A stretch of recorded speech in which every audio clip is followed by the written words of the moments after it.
अब चलते हैं सम्मिश्र संख्या का मापांक या फिर जिसे मॉड्यूलस भी कहते हैं, मॉड्यूलस ऑफ कॉम्प्लेक्स नंबर।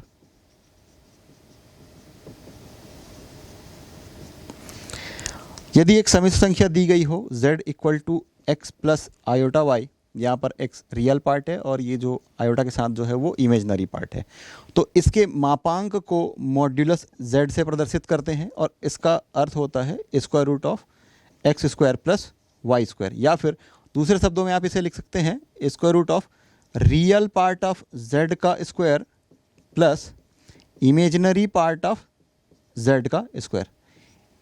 अब ये देखिए कि यहाँ पर वर्गमूल के अंदर जो कुछ भी राशि है ये वर्ग में है, तो इससे हम ये कंक्लूजन निकाल सकते हैं कि जो भी हमें संख्या मिलेगी वो ग्रेटर देन और इक्वल टू 0 मिलेगी। इसका मतलब ये कि सम्मिश्र संख्या या तो 0 मिलेगी या तो धनात्मक संख्या मिलेगी। तो इस तरीके से हम इसे लिख सकते हैं mod z is greater than और इक्वल टू 0। ये कंसेप्ट है जो कि आगे भी आपको काम आने वाला है काफ़ी सारे प्रश्नों को हल करने में। तो चलिए एक कॉम्प्लेक्स नंबर लेते हैं z2 equal to 1 plus 2 iota.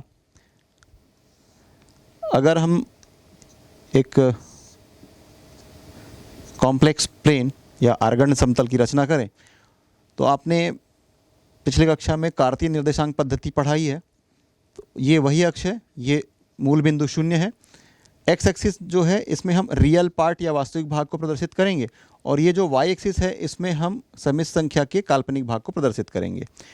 तो 1 प्लस 2 आयोटा, तो आपने ये ग्राफ देखा ही है, जिस तरीके से ग्राफ होता है सिमिलरली यहाँ पर हम उसको ड्रॉ कर सकते हैं।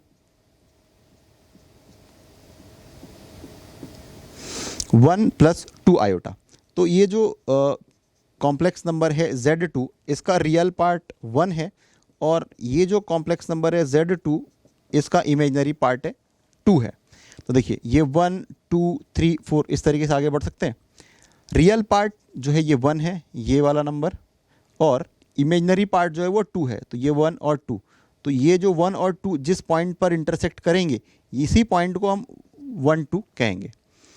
तो ये जो 1 2 हमें मिला है, ये क्रमिक युग्म मिला है, यदि इसे हम P मान करके चलें P1 2, तो मूल बिंदु से इस बिंदु के बीच की जो दूरी है OP, यही OP को हम उस सम्मिश्र संख्या का मापांक या मॉड्यूलस कहते हैं। एक बार फिर से देखते हैं, सम्मिश्र संख्या का जो मापांक है वह तो यहाँ पर ये जो OP है ये इस आर्गन समतल में मूल बिंदु से उस क्रमिक युग्म या फिर उस बिंदु की दूरी है जो इस सम्मिश्र संख्या को प्रदर्शित करती है। तो हमने यहाँ पे देखा था कि मॉड z जो होता है वो square root of real part का स्क्वायर प्लस इमेजिनरी पार्ट का स्क्वायर होता है।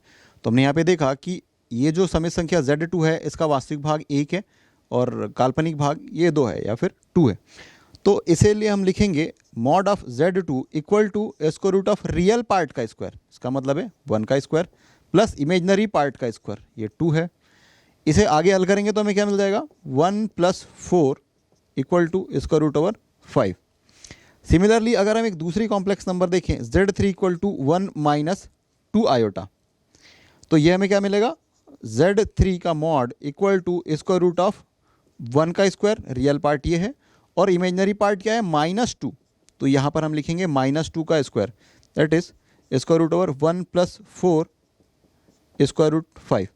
तो ये देखिए कि 1 माइनस 2 आयोटा को पहले हम प्लॉट कर लेते हैं। 1 रियल पार्ट है ये 1, और -2 ये -1 और ये -2, ये 1 और -2 जहाँ पर इंटरसेक्ट कर रहे हैं दोनों लाइन अगर हम ड्रॉ करें तो ये जो पॉइंट हमें मिल रहा है ये 1 -2 है। तो यहाँ से इस बिंदु के बीच की दूरी और यहाँ से इस बिंदु की बीच की दूरी, यदि इसे हम Q ले लें तो OQ और OP आपस में बराबर हैं। क्योंकि दूरी ऋणात्मक नहीं होती, यहाँ पर हमें स्क्वायर रूट 5 और स्क्वायर रूट 5 मिला था। आप देखेंगे कि ये जो सम्मिश्र संख्या 1 प्लस 2 आयोटा है और ये 1 माइनस 2 आयोटा, इसका जो कंजुगेट या संयुग्मी z2 का संयुग्मी z3 है और z3 का जो संयुग्मी है ये z2 है। तो दो सम्मिश्र संख्याएं जो कि आपस में एक दूसरे के संयुग्मी हैं उनका मॉड्यूलस बराबर होता है। अब चलते हैं कि ये modulus of a complex number या फिर सम्मिश्र संख्या की मापांक की आवश्यकता क्या पड़ी या क्यों पड़ी। तो किसी भी सम्मिश्र संख्या को आप इस तरीके से तुलना नहीं कर सकते, ये संख्या सम्मिश्र संख्या छोटी है या फिर ये बड़ी है, ये बिल्कुल ही गलत है, ये इसका कोई भी अर्थ नहीं है। लेकिन यदि यहाँ पर हम मॉड्यूलस लगा दें तो ये एक मीनिंगफुल स्टेटमेंट बन जाता है कि mod of Z2 is greater than mod of Z4, या फिर Z2 एक सम्मिश्र संख्या है, इसका मापांक Z4 एक दूसरी सम्मिश्र संख्या है, उसके मापांक से बड़ा है। आगे चलते हैं, सम्मिश्र संख्या का व्युत्क्रम या reciprocal of a complex number. यदि एक सम्मिश्र संख्या Z equal to A plus iota B अगर दिया गया है तो उसका जो व्युत्क्रम है वो 1/Z होगा। तो इसे यदि हम हल करें 1/A प्लस आयोटा B, और इसे जब आगे हल कर लेंगे तो जो हमें मान मिलेगा वो इस सम्मिश्र संख्या का व्युत्क्रम होगा। या फिर दूसरे शब्दों में ऐसा कह सकते हैं कि दो ऐसे सम्मिश्र संख्याओं का गुणनफल यदि एक आता है तो वो एक दूसरे के व्युत्क्रम कहलाते हैं। तो देखिए यहाँ पर ये Z है और ये Z1 है, Z इंटू अगर आप ये एक सम्मिश्र संख्या है Z A plus iota B, और 1/Z हमें मिला 1/A प्लस आयोटा B, दोनों का जब गुणा करेंगे तो हमें मिल जाएगा 1। तो इस तरीके से हम कह सकते हैं कि ये जो दोनों सम्मिश्र संख्याएं हैं एक दूसरे के व्युत्क्रम हैं या फिर रेसिप्रोकल हैं। इसे आगे और हल कर सकते हैं वो इस तरीके से कि यहाँ पर जो हर में सम्मिश्र संख्या है उसके संयुग्मी से गुणा और भाग कर दीजिए। तो ये जो संयुग्मी इसका क्या मिलेगा, A प्लस आयोटा B का A माइनस आयोटा B, तो उसी संख्या से गुणा व भाग कर दीजिए। अंश में आपको मिलेगा A माइनस आयोटा B, और ये देखिए A प्लस B और A माइनस B, थोड़ी देर पहले हमने इसे और हल किया था, A plus B into A minus B, ये होता है A square minus B square. इसे हल करेंगे तो मिलेगा A square minus iota square B square, और आपको पता है कि आयोटा स्क्वायर की जो वैल्यू होती है वो -1 होती है। यहाँ पर वो मान पुट कर देंगे तो हमें मिलेगा A minus iota B upon A square minus और माइनस प्लस, यहाँ पे आयोटा के स्क्वायर की वैल्यू हम रख देते हैं तो हमें जो वैल्यू मिलेगी ये मिलेगी प्लस B स्क्वायर। तो इस तरीके से आप लिख सकते हैं 1/Z equal to A upon A square plus B square minus iota into B upon A square plus B square. तो ये जो सम्मिश्र संख्या में दी गई थी Z equal to A plus iota B, इसका व्युत्क्रम या रेसिप्रोकल हमें मिला 1/Z equal to A upon A square plus B square minus iota into B upon A square plus B square. तो इसका एक प्रश्न देख लेते हैं, यदि Z1 equal to 2 plus 3 iota हो तो इसका हमें व्युत्क्रम ज्ञात करना है। इसका व्युत्क्रम क्या होगा, 1/Z1। 1/Z1 के लिए हम क्या लिखेंगे, 1/2 प्लस 3 आयोटा। इसे आगे हल करने के लिए ये जो सम्मिश्र संख्या है इसके संयुग्मी से गुणा और भाग करेंगे, जो कि है 2 minus 3 iota upon 2 minus 3 iota.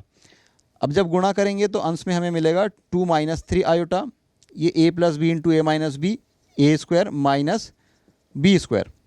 इसे आगे हल कर लीजिए, 2 माइनस 3 आयोटा, 2 का स्क्वायर 4 मिल जाएगा, माइनस आयोटा स्क्वायर या और 3 का स्क्वायर करेंगे तो आपको मिलेगा 9 आयोटा स्क्वायर।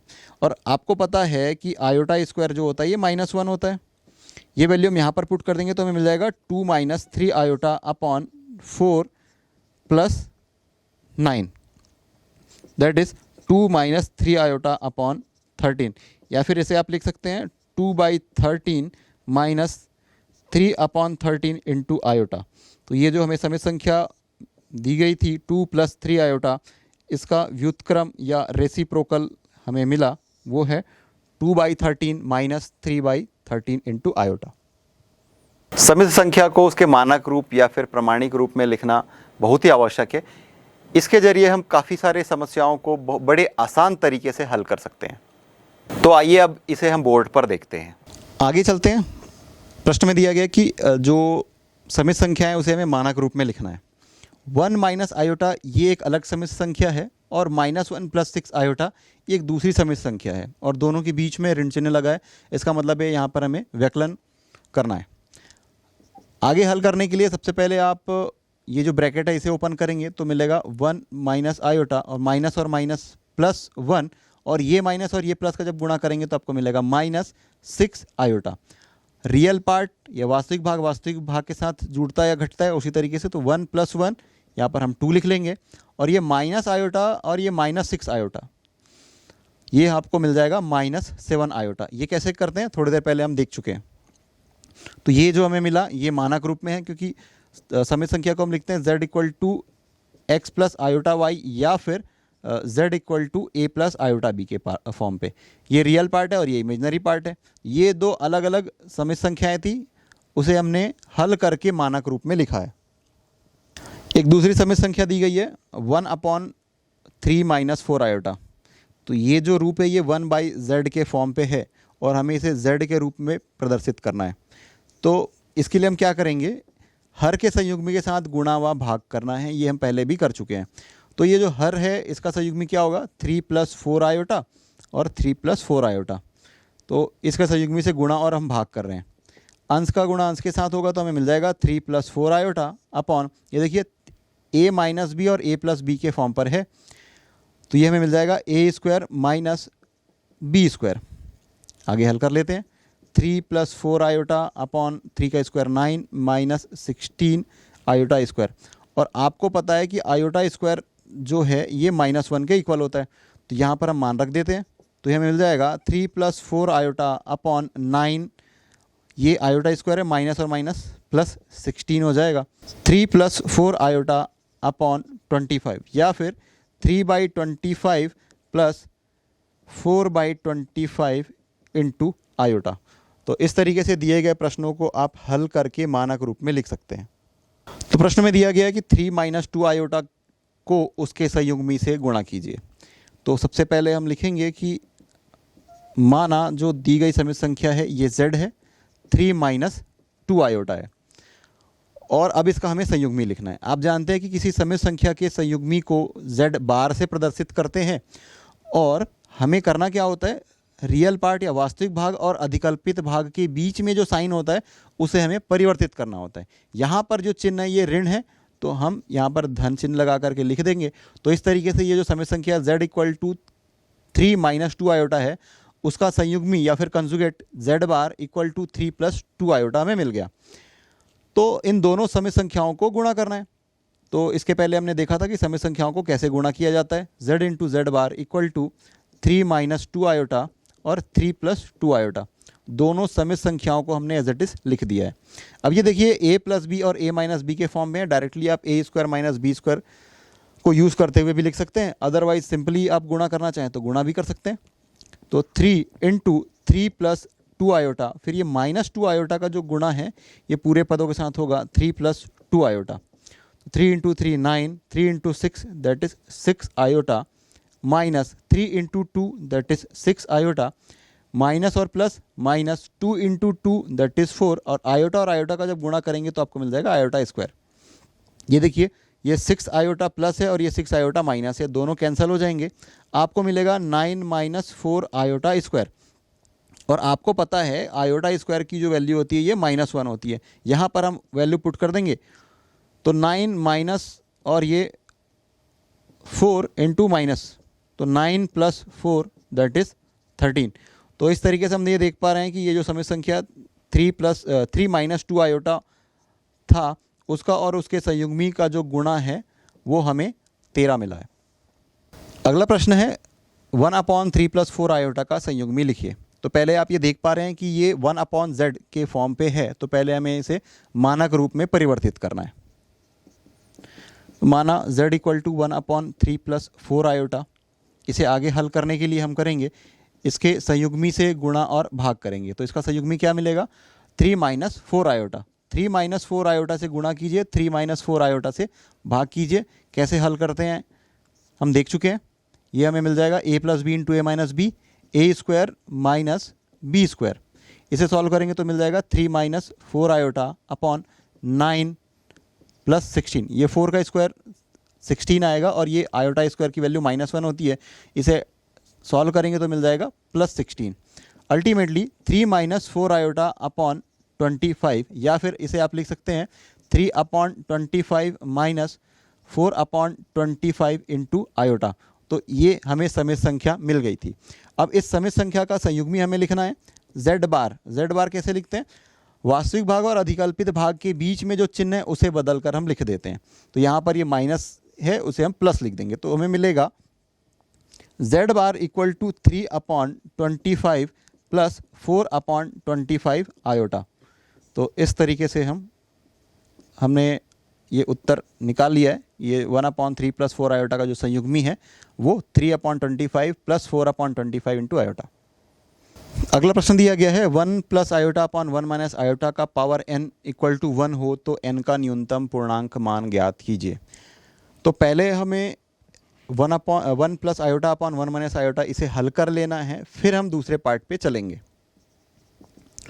तो चलिए 1 plus iota upon 1 minus iota ये दो अलग अलग समित संख्याओं के भाग के रूप में दिया गया है। तो इसे हम पहले हल करेंगे और मान लेते हैं कि ये z के बराबर है। तो इसे हल करने के लिए क्या करेंगे, हर के संयुग्मी के साथ गुणा व भाग करेंगे।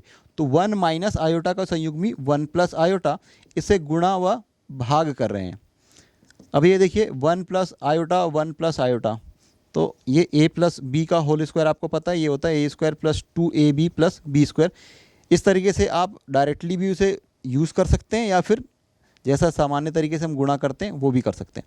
ये देखिए a माइनस बी और a प्लस बी है तो वो a square minus b square हो जाएगा। चलिए पहले हम अंश को हल कर लेते हैं। a प्लस बी का whole square that is a square plus 2 into a into b plus b square. तो हमें मिल गया 1 square plus 2 into 1 into iota plus iota square. अब यहाँ पर a माइनस बी और a प्लस बी है तो हमें मिल जाएगा a square minus b square. आगे हल करते हैं, ये 1 हो जाएगा और ये प्लस 2 आयोटा हो जाएगा। और आपको पता है कि आयोटा स्क्वायर -1 होता है, वैल्यू हम यहाँ पर पुट कर देते हैं -1। सिमिलरली 1 का स्क्वायर 1 हो जाएगा और ये आयोटा स्क्वायर -1 और -1 करके हम इसे लिख सकते हैं +1। अब ये देखिए ये +1 और ये -1 दोनों आपस में कैंसिल हो जाएंगे तो हमें मिलेगा 2 आयोटा और नीचे में 1 + 1 दैट इज़ 2। इसे और आगे हल कर लेंगे तो आपको मिल गया आयोटा। और हमें क्या कहा गया है कि n का मान ज्ञात करना है। कैसा मान? न्यूनतम पूर्णांक मान। तो हम इसे इस तरीके से लिख सकते हैं 1 plus iota upon 1 minus iota का पावर n इक्वल टू 1, ये दिया गया है। अब इसे हमने हल किया है इस पद को, तो हमें क्या मिला है? आयोटा। तो आयोटा का power n equal to 1, n का हमें वह न्यूनतम मान ज्ञात करना है, पूर्णांक मान ज्ञात करना है जिसके लिए हमें इक्वल टू 1 मिलता है। तो आपको ये पता है कि iota equal to square root -1 होता है, आयोटा स्क्वायर इक्वल टू -1 होता है, आयोटा का पावर 3 माइनस आयोटा होता है और आयोटा का पावर 4 जो होता है ये +1 होता है। तो यहाँ पर आप बड़े आसानी से लिख सकते हैं कि ये जो n का मान है ये 4 होगा या 4 होगा, तभी वह ये एक न्यूनतम मान है जिसके लिए हमें +1 मिलता है। इसके बाद अगर आप आयोटा का पावर 8 भी लिखेंगे तो वो भी हमें +1 मिलने वाला है, लेकिन n का जो मान है वो न्यूनतम मान होना चाहिए। तो इस वजह से हम यहाँ पर लिखेंगे आयोटा का power n equal to iota का पावर 4 इक्वल टू 1। ये आयोटा और आयोटा दोनों समान हैं, आधार समान होने पर घातों की तुलना कर सकते हैं। तो इस तरीके से हमें मिल जाएगा n इक्वल टू 4। तो ये n इक्वल टू 4 n का वह न्यूनतम पूर्णांक मान है जिसके लिए हमें 1 plus iota upon 1 minus iota का पावर n इक्वल टू 1 मिलता है। अब हम देखते हैं कि सम्मिश्र संख्याओं का वर्गमूल कैसे निकाला जाता है।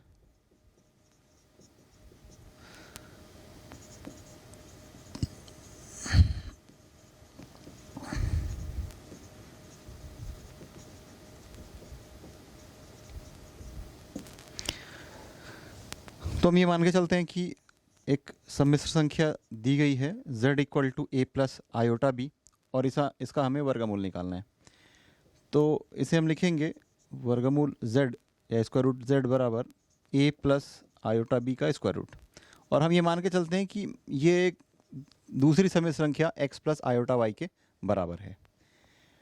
तो अल्टीमेटली हमें x और y का जो मान है वो ज्ञात करना है। तो इसे हम समीकरण 1 दे देते हैं। दोनों पक्षों का जब वर्ग करेंगे तो यहाँ से वर्गमूल हट जाएगा, तो हमें मिलेगा a plus iota b equal to, दोनों पक्षों का वर्ग हो जाएगा, ये a प्लस बी का whole square that is a square plus 2ab plus b square. उस फार्मूले का हम इस्तेमाल कर सकते हैं। ये मिलेगा x square plus iota square y square plus 2 iota x y। और ये हम जानते हैं कि आयोटा स्क्वायर -1 होता है, वो वैल्यू हम यहाँ पर पुट कर देंगे तो हमें मिलेगा a plus iota b equal to x square minus Y square plus 2 iota x y. अब ये देखिए कि यहाँ पर ये वास्तविक भाग है और ये अधिकल्पित भाग है या काल्पनिक भाग है। उसी तरीके से लेफ्ट हैंड साइड में ए जो है ये वास्तविक संख्या है और वास्तविक भाग है, और ये आयोटा बी ये जो है अधिकल्पित या काल्पनिक भाग है। तो तुलना करने पर हमें क्या मिलेगा,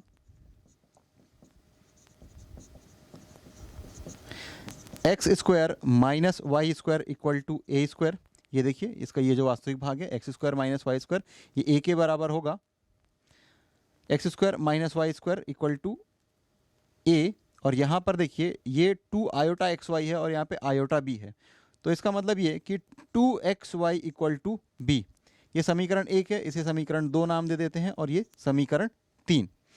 और इसके बाद हम एक फार्मूला है जिसका इस्तेमाल करेंगे, ये है x square plus Y square का whole square equal to x square minus Y square का whole square plus 4x square y square. इसे जब आप एक्सपांड करेंगे बोथ साइड में तो आपको ये इक्वलिटी मिल जाएगी। ये एक सर्व समीकरण है कि जिसका इस्तेमाल हम अब करने वाले हैं। तो देखिए x square plus Y square का whole square equal to x square minus Y square का whole square plus 4x square y square. ये दूसरे और तीसरे समीकरण में जो हमें मान मिला है उसका हम इस्तेमाल करेंगे। देखिए x square plus Y square इसकी वैल्यू हमें निकालनी है।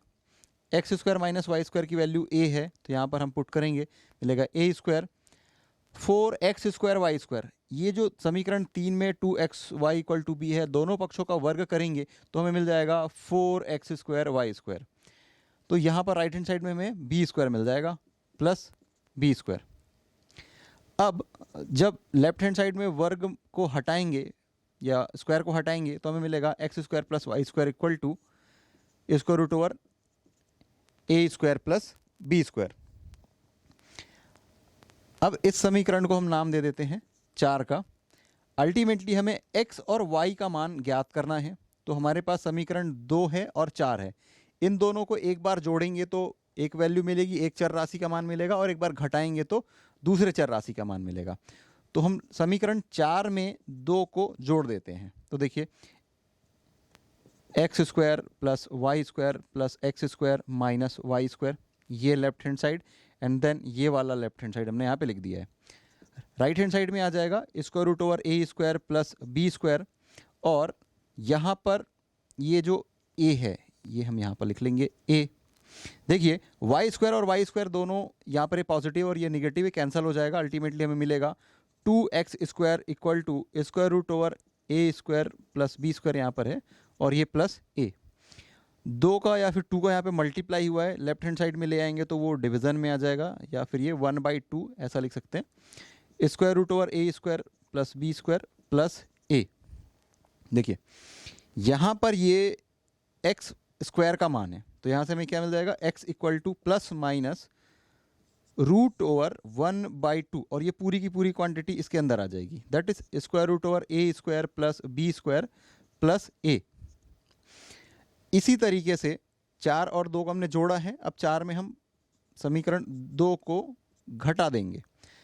अब घटाने के लिए क्या करना होगा, सिंपली ऑपरेशन करेंगे, x square plus Y square minus x square, और ये माइनस और माइनस यहाँ पर आकर के ये प्लस वाई स्क्वायर हो जाएगा।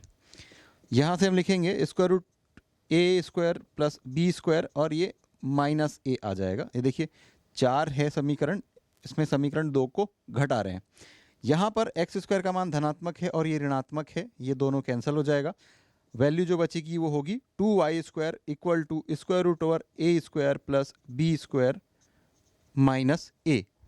अब जब इसे आगे हल करेंगे तो हमें मिल जाएगा y स्क्वायर इक्वल टू, ये जो 2 है इसका मल्टीप्लाई हुआ धरा करके डिवीजन में आ जाएगा, that will be 1/2 square root over a square plus b square minus a. देखिए ये y स्क्वायर है और इसको हम y लिखेंगे तो इसके लिए क्या करना होगा, राइट हैंड साइड में हमें स्क्वायर रूट लगाना होगा, वर्गमूल लगाना होगा। तो ये plus minus square root over 1/2, और फिर ये जो पूरी क्वांटिटी है हम उसे एज इट इज लिखेंगे, square root over a square plus b square minus a. तो देखिए यहाँ पर हमें जो मान मिला है ये ए का एक्स का मान है, और यहाँ पर जो मान मिला है ये वाई का मान है। तो समीकरण 1 में हम देख पा रहे हैं कि square root z equal to square root a plus iota b equal to x plus iota y. तो ये जो हमें x और y का मान, ये x का मान और ये y का मान मिला है, उसमें हम पुट कर देंगे तो वो हमें वैल्यू मिल जाएगी। या फिर दोनों को अगर हम कंपोजिट रूप में लिखें तो फाइनल वर्गमूल a plus iota b equal to plus minus square root 1/2 और इसके अंदर और स्क्वायर रूट आएगा a square plus b square plus a। ये हो गया x का मान, यहाँ से ब्रैकेट स्टार्ट हुआ है, देन प्लस आयोटा y, और y का मान ये है हमारे पास, ये लिखेंगे 1/2 square root over a square plus b square minus a।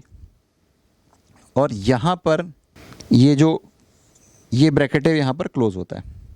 तो इस तरीके से square root over a plus iota b equal to होगा plus minus square root over 1/2, then again square root a square plus b square plus a plus iota, and then square root over 1/2 square root over a square plus b square minus a।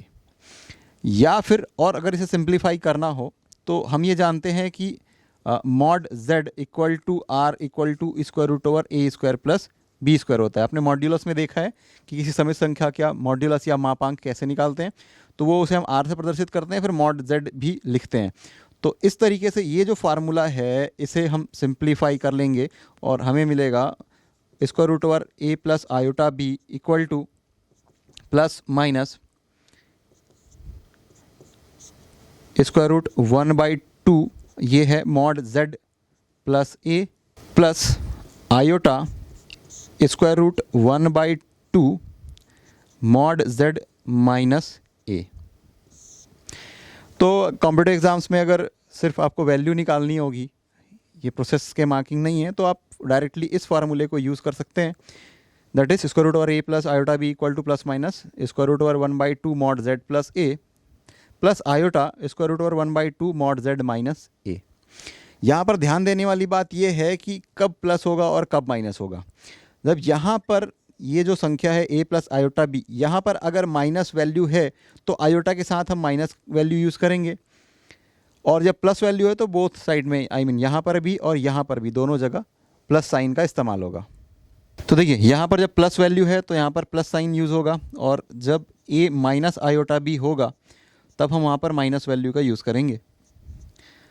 ये value हमें मिलने वाली है 1/2 square root over a square plus b square plus a, और यहाँ पर ये minus sign हो जाएगा, देन अगेन हम यूज़ करेंगे 1/2 square root over a square plus b square minus a। तो इस तरीके से हम किसी दिए गए समित संख्या का वर्गमूल ज्ञात करेंगे। तो इससे संबंधित एक प्रश्न देखते हैं, से आपको ज़्यादा अच्छे से क्लियर होगा।